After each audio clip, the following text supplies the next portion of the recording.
Est-ce que nous sommes en train de parler, lorsque je parle du cultivateur, je parle de celui qui a pris la terre pour créer l'homme. En réalité, on parle de Dieu qui a créé l'univers. Voilà pourquoi j'ai dit le cultivateur. Parce qu'il a utilisé la terre. Je voulais savoir, est-ce que vous parlez de la même personne? Parce qu'il a créé la terre, il a créé l'univers, mais pendant les 6 jours. Oui, effectivement, je suis en train de parler de la même personne. Mais vous savez, le problème c'est que je vais essayer d'expliquer ça autrement. Parce que si nous essayons de comprendre ça littéralement, ça va nous poser un problème. Parce que tu risques de revenir me dire comment le Créateur lui-même aussi est mort. Tu vois, c'est là où ça devient compliqué. C'est pourquoi il faut que j'explique ça autrement pour que vous compreniez. Vous savez, en réalité, lorsque...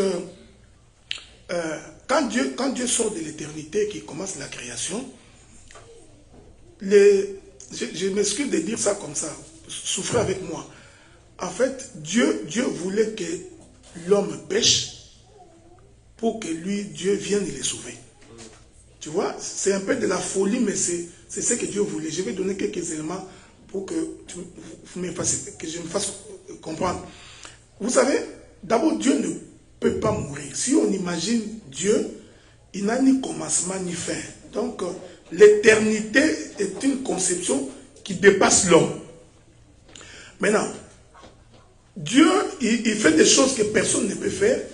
Il sait créer lui-même un commencement. C'est difficile à comprendre, mais c'est comme ça. Dieu sait créer lui-même un commencement. Et comme il sait créer lui-même un commencement, il a aussi créé pour ces commencements-là une fin. Maintenant, le souci de Dieu était que, c'est une expression que j'ai toujours voulu dire, Dieu jouait, il déplaçait les pions des dames, selon sa propre volonté. Alors dans sa volonté-là, il avait décidé que je vais créer l'homme, mais il y a un élément important prophétique qu'il faut retenir. Cela veut dire que, vous savez déjà, quand Dieu dit, créons l'homme à notre image, selon notre ressemblance, il faut se dire ce que j'ai dit. L'homme que Dieu crée est l'ombre.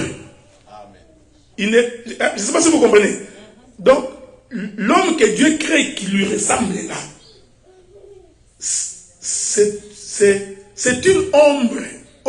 Paul dit, l'ombre est appelée à disparaître.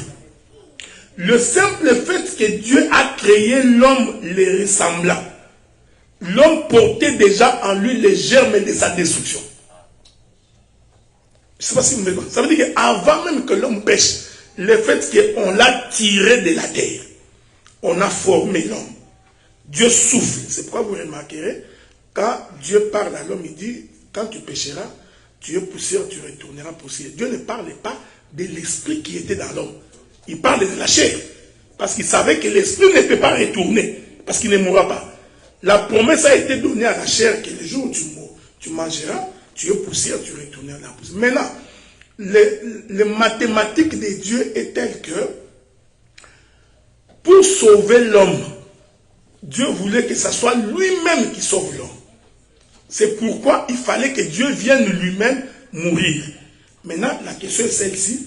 Comme c'était un metteur en scène, il a prévu l'astuce pour sa propre mort. C'est ce que Jésus a dit. J'ai le pouvoir de donner moi-même ma vie et de la récupérer. Il vous démontre que ce n'est pas le diable qui le tue. Il dit que c'est moi-même qui donne, c'est moi-même qui récupère. Alors dans cette astuce-là, c'est comme ça que Dieu va créer un corps. C'est ce corps-là que nous avons appelé le corps de Jésus. Parce que ce corps-là de Jésus, c'est ce que nous appelons l'agneau. Que l'agneau qui va mourir. Mais en réalité, à dire vrai, Dieu ne peut pas mourir. Vous voyez? Mais il s'est fait un corps pour que ce corps-là puisse mourir comme si c'était lui. Je prends une illustration et nous passons à la deuxième question. Dieu veut tuer le monde. Regardez comment il fait. Il décide de tuer le monde. Nous sommes au temps de Noé. Alors, Dieu, comme il voulait tuer le monde, il a prévu un mécanisme pour que lui-même, Dieu, soit sauvé. Qu'est-ce qu'il fait? Il dit à Noé, Noé, tu vas construire l'arche. Mais toi, Noé, tu rentreras dans l'arche. Ce que j'ai dit ici, je suis en train de répéter la création d'Adam. Parce que l'arche, c'était le corps. C'était le corps que Noé avait créé. Tout comme Dieu avait créé Adam. Mais vous allez remarquer, après avoir créé l'arche, pour fabriquer l'arche, qu'est-ce que Noé fait? Noé lui-même rentre dans l'arche. C'est l'esprit qui rentre dans un corps. Maintenant, quand le déluge tombe, qui est le jugement, le déluge ne touche pas Noé qui est à l'intérieur de l'arche. Le déluge touche le corps.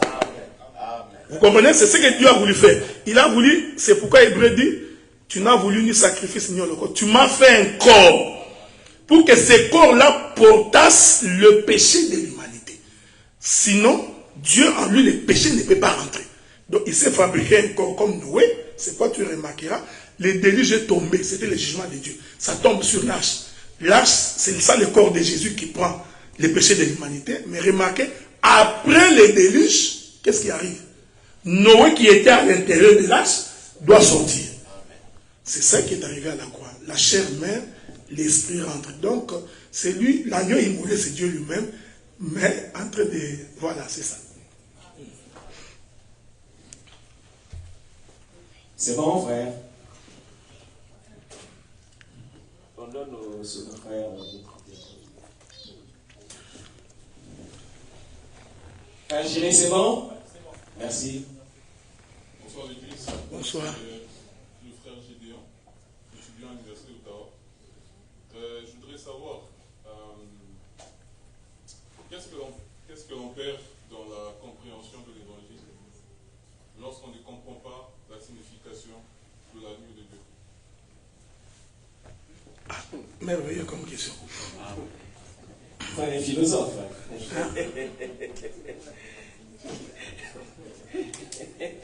Mais la question est facile. Hein? La question est facile.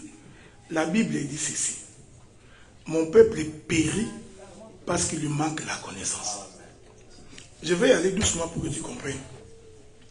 C'est-à-dire que quand quelqu'un a la vraie connaissance, cela va déterminer même sa marche chrétienne. Je vais donner un exemple pour que vous compreniez. Toute la démonstration que j'ai faite. Si quelqu'un comprend qu'à cause de son péché, Dieu a accepté de devenir homme, agneau, mourir à sa place. À ce moment-là, l'homme qui croit au Seigneur ne mènera plus la vie du péché parce qu'il sait que quelqu'un a porté son péché. Il y a un autre élément parce qu'il y a beaucoup de versets dans la Bible. La Bible dit que quiconque éloigne la loi de Dieu de sa bouche, sa prière est une abomination. En d'autres termes, comment connaîtras-tu la loi de Dieu s'il n'y a pas d'explication? Je vais donner encore un autre exemple. C'est parce que j'ai compris à peu près ta question.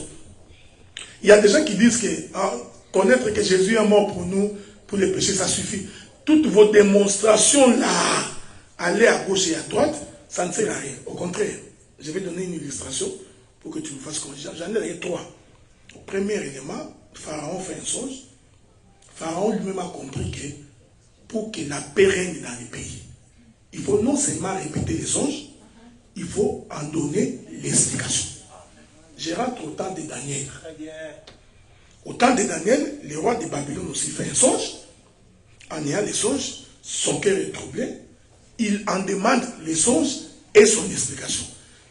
Maintenant, quand tu lis les livres de Daniel, Daniel dit, prenez la prophétie que je vous ai donnée, scellez-les, mettez-les dans un corps. Nous disons que mettez-les dans un vase. Les gens qui la liront plus tard, la connaissance augmentera. Et Daniel dit, la connaissance purifie. Je vais m'expliquer. La connaissance, quand tu connais, tu es sanctifié. Je prends un exemple simple pour me faire comprendre. Nous voulons aller à Montréal. Toi, tu ne connais que le chemin de 417 pour aller à Montréal. C'est un exemple que je donne. Il y a quelqu'un d'autre qui connaît le chemin qui passe par Kimberland. Si c'est lui qui connaît le chemin de Kimberland, c'est qu'il va gagner 40 minutes s'il prend la 417. Cet homme-là arrivera avant toi. Mais qu'est-ce qui fait qu'il est arrivé avant toi? C'est parce que lui connaît plus que ce que toi tu connais. C'est-à-dire que la connaissance ouvre les yeux. Je ne sais pas si vous comprenez. S'il n'y a pas la connaissance, les gens vont prier. Je vais donner beaucoup d'exemples pour que tu comprennes. Les gens vont prier pour prier quand ils n'ont pas la connaissance. Je prends un exemple concret. J'étais dans ma voiture quand je venais, j'ai écouté un chant. L'homme est en train de chanter. Je vais dire ça en lingala, je vais expliquer en français. Bitumbana molimo, c'est le fait zalité. Bitumbana molimo, c'est le fait. Donc, tu vois, il veut dire, quand nous nous battons spirituellement, il n'y a pas de gens, c'est le fait, c'est le fait. Donc, tu vois, il réfléchit comme le monde, il pense que nous nous battons comme...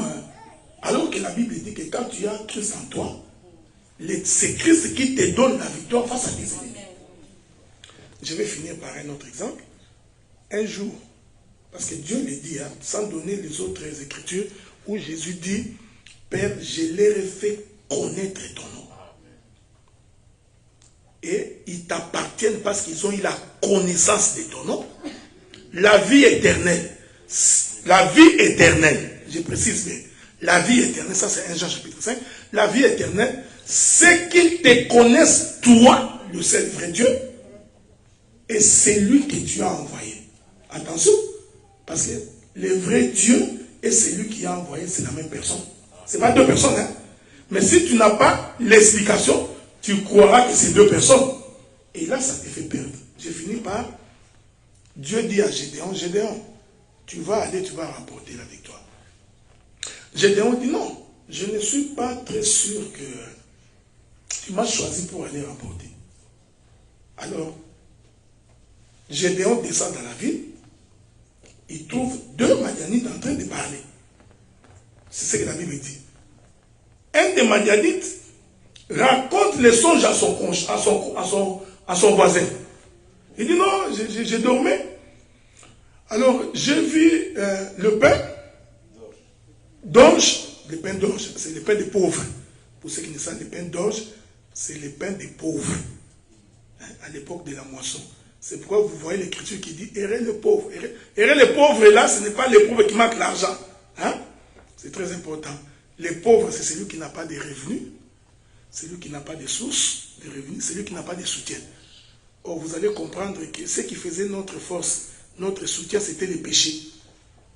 Quand Christ a crucifié les péchés sur la croix, nous sommes devenus pauvres.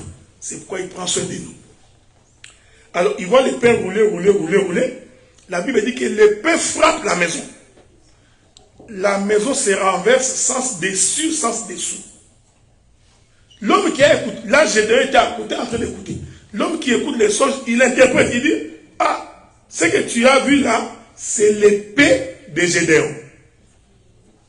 La Bible dit, c'est alors que Gédéon se prosterna et adora.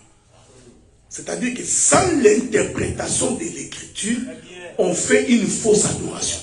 Parce que la fausse adoration existe. Donc il faut savoir. C'est pourquoi tu remarqueras, même les jours où Dieu dit à Abraham, sacrifie-moi ton fils. C'est ce que Dieu avait dit. Mais Abraham, dans son entendement, il avait compris que Dieu lui avait dit, adore-moi.